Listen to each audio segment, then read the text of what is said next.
ముత్యమంతా పసుపు ముఖమెంతో ఛాయ. ఏంటి అన్నయ్య గారు ఎప్పుడు లేని ముగ్గులేస్తున్నారు? ఇంటికి ఎవరైనా చుట్టాలు వస్తున్నారా ఏంటి? అవును తమ్ముడు గారు, దుబాయ్ నుంచి మా మరిది గారి ఫ్యామిలీ అంతా వస్తున్నారు. వచ్చేది చిలకలూరుపేట నుంచి ఏదో పెద్ద దుబాయ్ నుంచి వచ్చినట్టు కటింగ్ ఒకటి తోకలో ఏకలో ఊరిని చిమ్మడా, మా ఇంటికి ఎవరైనా చుట్టాలు వస్తే చూడలేరు మీరు.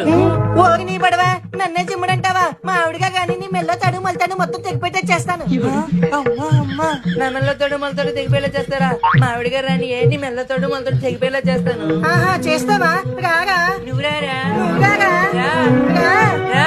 హా, ఇంకోసారి మా జోలికి వచ్చావనుకో నిన్ను ఉతికి కోగేస్తా. ఎవరెవరు జోలికి వచ్చారు రే? పదరా. పోండ్రా, ఇంకోసారి నా జోలికి వచ్చారా మట్టి కొట్టుకుపోతారు. ఈ వీడియో నచ్చితే లైక్ చేయండి, షేర్ చేయండి, కామెంట్ చేయండి.